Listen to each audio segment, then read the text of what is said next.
साथियों, नई सदी द्वारा आयोजित इस काव्य गोष्ठी में मैं अकोला महाराष्ट्र से हास्य व्यंग्य कवि घनश्याम अग्रवाल आपको प्रणाम करता हूँ।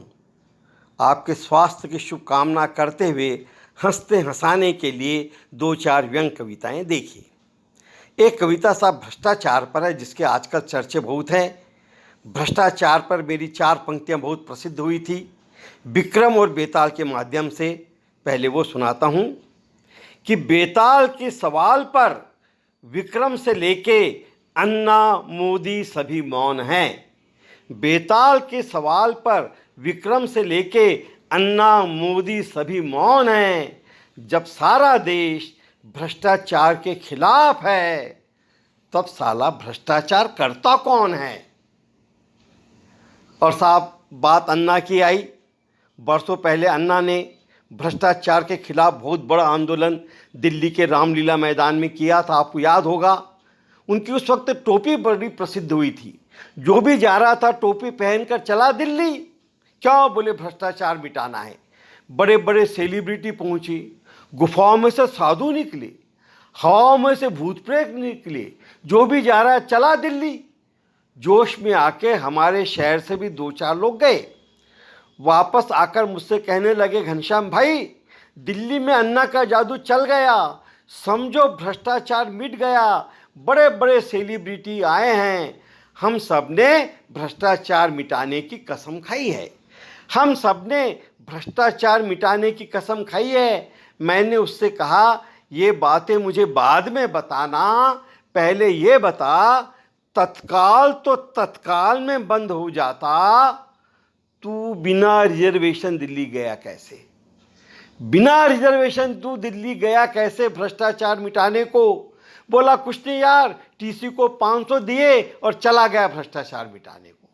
टीसी को 500 दिए और चला गया भ्रष्टाचार मिटाने को।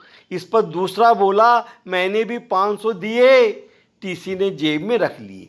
मैंने भी 500 दिए, टीसी ने जेब में रख लिए। फिर मेरी टोपी की तरफ देखकर बोला, अरे वाह, तुम भी मेरी तरह अन्ना के समर्थक हो। मेरी टोपी की तरफ देखकर बोला, अरे वाह, तुम भी मेरी तरह अन्ना के समर्थक हो। बिल पास कराने जा रहे हो तो पहले क्यों नहीं बताया? 400 में ले चल सकता था। यह कहकर उसने मुझे 100 रुपया वापस किए। वो रुपये मैं जेब में रखकर किसी का हक छीनते हुए दूसरे की बर्थ पर यह सोचकर मज़े से सो गया कि चलो देश का 20% तो भ्रष्टाचार एक झटके में कम हो गया। और हालात यह है साहब कि आज अन्ना कहीं नहीं है और भ्रष्टाचार आज भी वहीं है। साहब, इस वक्त कोरोना की महामारी बहुत फैल रही है। छोटी छोटी दो पंक्तियां देखिएगा, दो रचनाएं, एक ही पृष्ठभूमि पे अलग अलग भाव की रचनाएं हैं। एक पलायन करती हुई मजदूरी की और दूसरी हल्की फुल्की। पहली देखिएगा, मेरी मोहब्बत का यही अंजाम होगा, हर जवां लबों पर मेरा ही नाम होगा।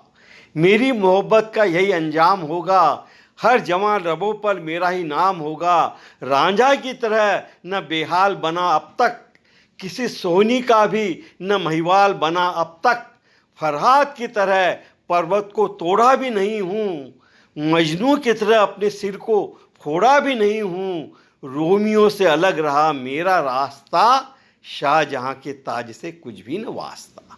रोमियो से अलग रहा मेरा रास्ता, शाहजहां के ताज से कुछ भी न वास्ता। फिर भी मेरी मोहब्बत इन सबसे बढ़कर है, लो सबूत बताता हूँ। फिर भी मेरी मोहब्बत इन सबसे बढ़कर है, लो सबूत बताता हूँ कि आज के दौर में इस प्रांत से उस प्रांत दौड़कर अपनी महबूबा के लिए दो रोटी कमाता हूँ। अपनी महबूबा के लिए दो रोटी कमाता हूँ, मोहब्बत के गीत गाता हूँ। और इसी पृष्ठभूमि पर एक हल्की फुल्की रचना देखिएगा साहब। एक आशिक ने अपनी महबूबा से मिलने का पहले वादा किया। एक आशिक ने अपनी महबूबा से मिलने का पहले वादा किया, फिर न मिलने की वजह का उसने उसे व्हाट्सएप किया। न मिलने की वजह का उसने उसे व्हाट्सएप किया। ऐ मेरी जाने मन, तुझसे मिलने के लिए मैं, ऐ मेरी जाने मन, तुझसे मिलने के लिए मैं फरहाद की तरह अकेला पत्थर को तोड़ सकता हूँ, फरहाद की तरह मैं अकेला पर्वत को तोड़ सकता हूँ, मजनू की तरह अपने सिर का नाता पत्थरों से जोड़ सकता हूँ, रांझा की तरह बेहाल हो हर जंगल जंगल से गुजर सकता हूँ, और महिवाल की तरह कच्ची मटकी ले दरिया में उतर सकता हूँ। महिवाल की तरह कच्ची मटकी ले दरिया में उतर सकता हूँ। ये सब तो कर सकता हूँ मगर, ये सब तो कर सकता हूँ मगर मगर मगर कर्फ्यू के इस लॉकडाउन कर्फ्यू काल में पुलिस के डंडे खाते हुए तुझसे मिलने नहीं आ सकता, तुझसे मिलने नहीं आ सकता, मुझे माफ़ कर, तुझसे मिलने नहीं आ सकता। गोया तू मेरे सामने हो और 2 घड़ी चैन से बैठकर बात करने लायक भी हम नहीं रहे। एक समझदार आदमी देखो कितनी ठीक बात कहता है कि मामला कोरोना का हो या मोहब्बत का, आदमी घर में ही सेफ रहता है, आदमी घर में ही सेफ रहता है। घनश्याम अग्रवाल, हास्य व्यंग्य कवि, अकोला, महाराष्ट्र। धन्यवाद।